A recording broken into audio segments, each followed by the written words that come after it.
What, did you think it was coincidence any month was March? Do you guys not know me? Digimon Adventure Tri Determination has just been released. The second part of the Digimon Tri movie series has finally come out. And as a result, I figured I'd do another Digimon related top 10, especially for Anime Month. However, since my previous list was my top 10 favourite Digimon moments, I think it was only fair I decided to reverse things up a bit and do my top 10 worst Digimon moments, because frankly, there are a few. Now keep in mind, I love Digimon, which you could probably tell by my previous list. Fuck, I found something to enjoy in the Digimon movie. It's not often you'll hear a Digimon fan admit that. However, I'm not going to say hand over heart that Digimon is flawless. Nothing is, and Digimon is a mid-90s children anime. It's a goofy product, guys. A few things to remember before we kick off this list in full, guys. First of all, this isn't my way of attacking Digimon or showing how much I hate it. As we all know, I love this franchise and I love this series. And this is just my way of accepting the fact that Digimon has some flaws in them. Some of them big, some of them small, they're just flaws. Some of the best diamonds are the ones that have flaws in them, just keep that in mind. Also, do remember that there may be one or two spoilers for some of the series of Digimon, including Digimon Adventure, Digimon 02, Digimon Tamers, Digimon Frontier, and Digimon Data Squad. I am not giving Digimon Fusion the oxygen of publicity. And these are my personal pet peeves, by the way, guys. These don't reflect on any of you, so if you want to tell me what your worst Digimon moment was, please do it in the comment section below, but don't act like this is meant to be your opinion through my voice. I'm not a telepath, okay? And I know we had one moment from the Digimon movies on my previous list, so I think in fairness I should keep it to one moment from the Digimon movies on this list, and I think we all know what that moment is. But with that in mind, let's sit back and, you know, enjoy my top 10 worst Digimon moments. The Digivolution is up and running. Did you see? Did you hear? Did you know it was coming? Our Digi Destiny starts today. Let me hear you say Digimon, Digimon, Digital Masters, Digimon Garden Champions.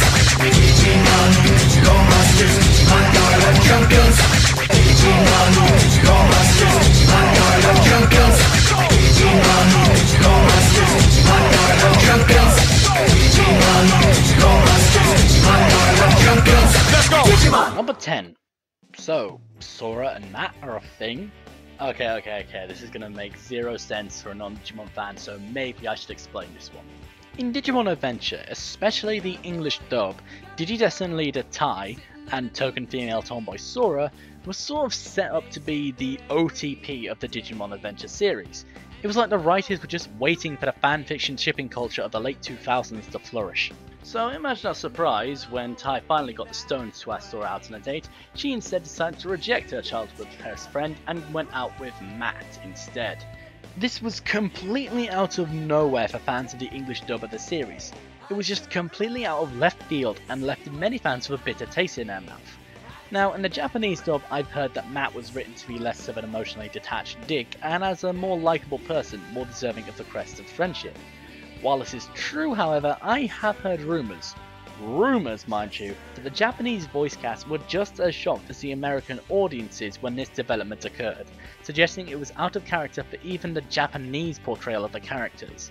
Again, this is just a rumour, but if this were true, this was a clearly bullshit and stupid idea. Fans of Digimon completely lost their shit at this plot thread. But if that's the case, why is it only number 10 on my worst Digimon moments list?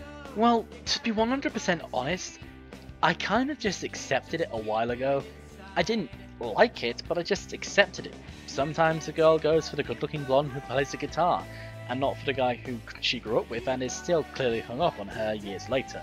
This might not even be a problem for much longer anyway, guys, because Digimon Tri is set canon 02, which might suggest that the writers of Tri are a little bit more intelligent than the 02 writers and are going to retcon or fix all the problems made by the 02 writers. Ooh, I wonder if that means we get to see Dragon One as well. Let's go! Number 9. Myotismon. Again, really? Digimon 02 is going to be a recurring theme on this list. My major problem with Digimon O2's climax was we were just basically repeating the big bad of Digimon Adventure, and to be honest, I didn't think that Myotismon was that great of a villain anyway. He's got a big army and a lot of power, but he's just a vampire at the end of the day. The other villains in Digimon Adventure were a lot more creative and memorable. Devimon was a literal devil, yes, but Angemon was also an angel, so I think we'd give him a free pass. But Etamon was a rock and roll monkey. Datamon tried to create a clone of Sora. The Dark Masters were each unique and insane in their own bizarre ways, and then Pokemon was actually kind of funny in a twisted kind of fashion. Digimon O2 had some fantastic plot threads in line for a final villain of the series. You know, like Dragomon. You remember that terrifying Lovecraftian monstrosity from the previous list? He'd make a great villain, right? Or, you know, you could have had Millenniummon, the creator of the Dark Spores, be the villain of the series. Then again, that is opening a whole new box of frogs for a whole other video. Suffice to say, Myotismon was a bad choice to end out this season. Let's go! Number 8. How the fuck does Matt's dad know about Gabumon? To a lot of people, this is going to be an extremely bitchy nitpick, Digimon fans included, but at the same time, I am still seeking answers to this moment. In Digimon Adventure, Matt's dad drags Matt out of their apartment to an abandoned location to protect him from Myotismon's sea to the city, whilst he tries to find a way to broadcast to the outside world. He also tells Matt this. You'll be safe here. Stay with Gabumon. How do you know about me? But Dad, how? Never mind how, just be safe. I'm sorry, could you repeat that? Yes, Matt's dad just outed a Digimon and doesn't even flinch about it. This man works at a TV station. What the shit does he know about the digital world? I've tried every source I can imagine looking up this moment, but it is never explained. It's never been given an answer. Matt's dad never explains it, nor does the show make any attempt to do so itself.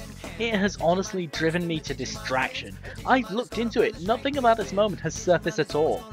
Digimon, can you explain? Explain please, I'd like an explanation. Yes, this pisses me off worse than the Sorato shippers. Bite me. Let's go! Number 7. The ethics of Digimon O2. No, you didn't just have a stroke, you heard me right. In a TV show about giant monsters fighting each other, I said they have ethics in the second season. In Digimon Adventure 02, the new Digidestined somehow get it into their heads that killing Digimon is a bad idea. And this is especially weird because there's only one other show in the entire Digimon canon that deals with this idea, and in that show it makes sense, and that's Digimon Tamers. Every show in Digimon has the concept of rebirth except from Digimon Tamers. All other Digimon series features Digimon being deleted, having their data recycled and purified and then reconfigured back as a Digi-Egg. In short, the process makes bad Digimon turn good most of the time. So why is this such a big issue, I hear you asking? In Digimon Data Squad this idea is played around with too, but they were dealing with the concept of permanent deletion. Digimon dying for good. So this makes a little more sense, but in Digimon 02, the Digimon are just reborn per the usual cycle. Either way, they still had to have monster fights, and they still had to have one where the bad monster was killed, so that meant they had to come up with a really bullshit plot device of creating Digimon using control spires, giant monoliths, and hair. Big black obelisks and hair make evil Digimon apparently that you can beat to death.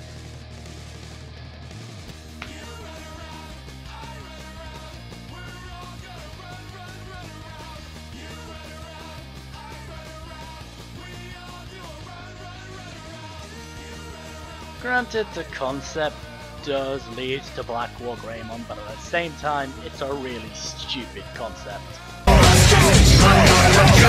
Let's go! Number 6. Princess Mimi. Watching this episode as a kid, it was annoying as hell. Watching it back now, as a 19-year-old, it was fucking hell. It was awful. It was goddamn awful. After watching this episode, I'm surprised there wasn't an imprint of my face in my desk. This episode revolves around a group of Digimon, Gekomon and Otamamon, trying to persuade Mimi to wake up their leader, Shogunmon, by singing to him. Tai, Joe agree to help them.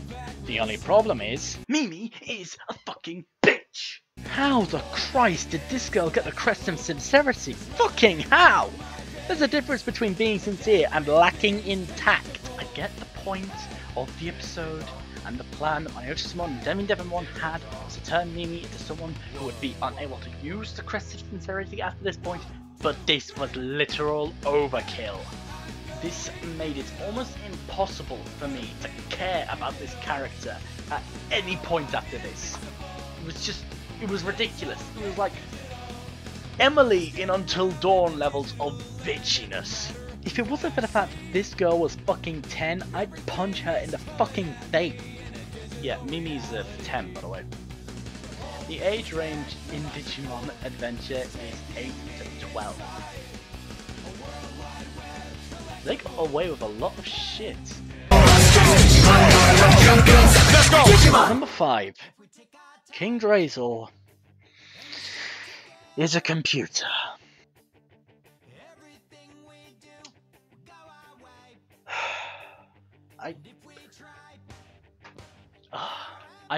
Where the fuck is that VOD? If you're one of the many Digimon fans who didn't watch Digimon Data Squad, the ultimate villain of the series is King Drazel, ruler of the digital world. He ends up attempting to destroy Earth because Earth and the digital world are on a collision course with each other, and if one of them has to be destroyed, King Drazel decides that humanity has already fucked up the digital world enough. So yeah, he's pretty much justified. King Drazel was an actually pretty intriguing villain in my opinion. I was willing to see how far his stubbornness would go, just to say he was right, and I was willing to see how the Digidestined would be able to convince him otherwise. But then, the stubbornness, along with the potential for a fantastically intellectual philosophical debate of a finale, went out the fucking window and was replaced by mechanical logic. The reveal that King Drazel, all this time, was a computer. While it does sound like it should make perfect sense that King Drazel is a computer after all this time, it doesn't. It doesn't make sense. Well, it doesn't make sense in the world of Digimon Data Squad at any rate. There's only one Digimon series I feel like this could have worked in, and they already did something like it. Digimon Tamers. And I say this because in Digimon Tamers, the digital world was made by design and then left to grow and evolve.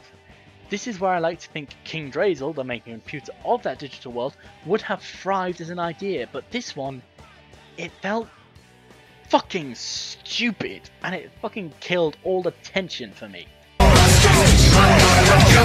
Let's go! Number 4. Little Miss Perfect. Okay, right, shut up. Right now. This little bitch was annoying. Kari fucking Kamiya.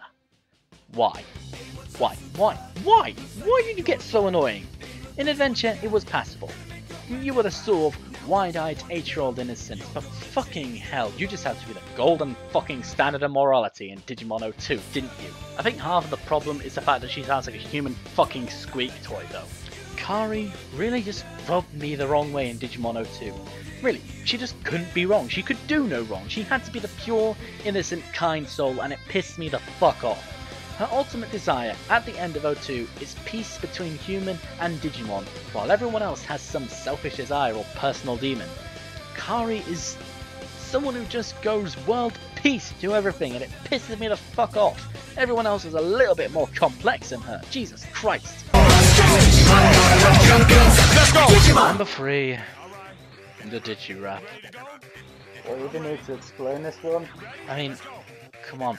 The words of Digirap should sum it up for you already. I mean, wow. I had to listen to the lyrics again to make this video. I can't, okay? Can we...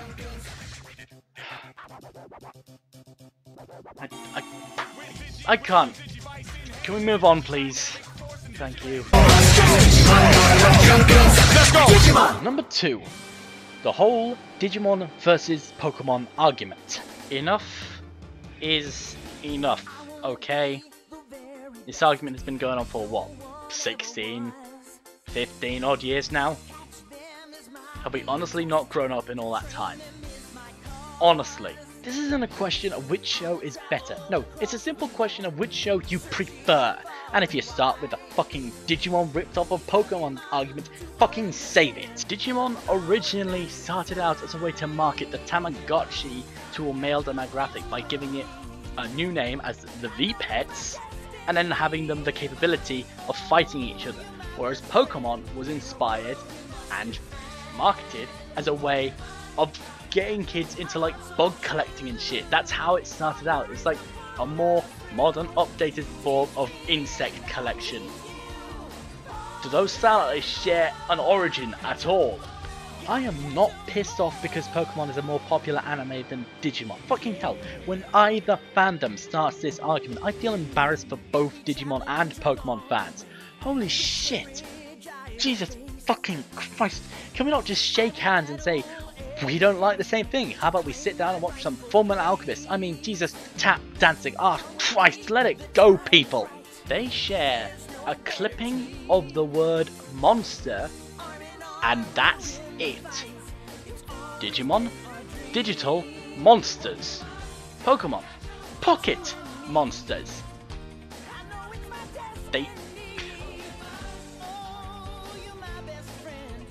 I've had enough. Okay. And you'd think this would be number one, wouldn't you? You'd think that the whole Digimon v Pokemon argument would be number one on my list. Believe it or not, there's something I find even more frustrating than this bullshit, stupid, petulant child shit argument.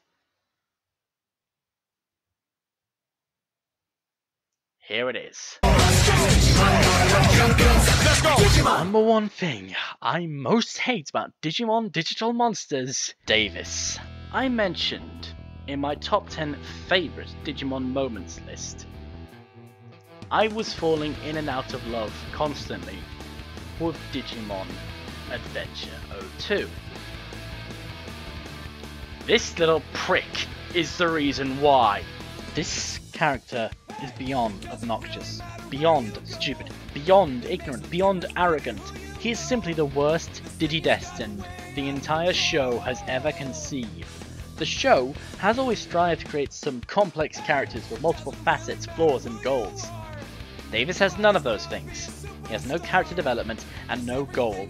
The only thing about his character is that he wants to date Kari, and he's basically a more stupid version of Tai, soccer player and everything. Let me summarize David's lack of character and lack of character development for you in two very specific examples. The climax of 02 has each of the Digidestined face a personal demon of theirs on their own utopia.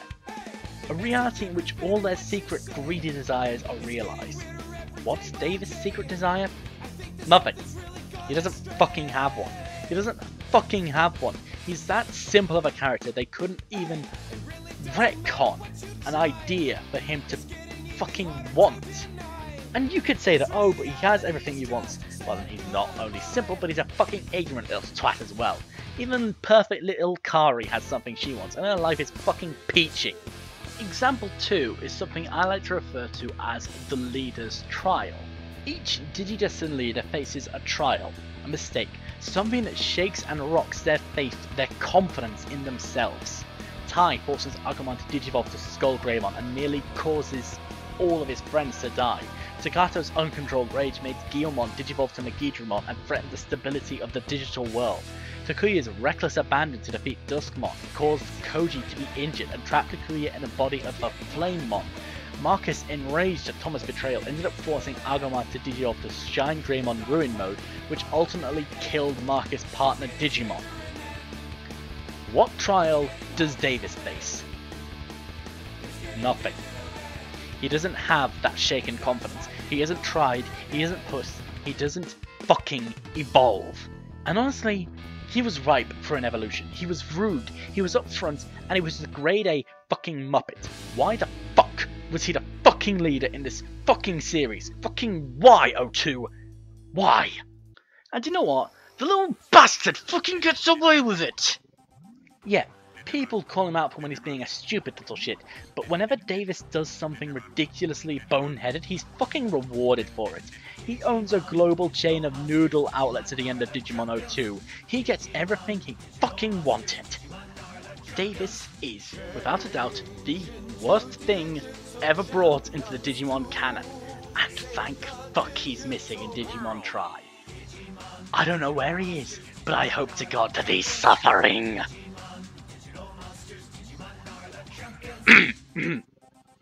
Anyway guys, thank you for watching. I've been Dr. Samuel 101. This has been another Top 10. Tune in next time guys. Ultimate. Digimon, Digital Monsters, Digimon are the champions. Digimon, Digital Monsters, Digimon are the champions. Digimon, Digital Monsters, Digimon.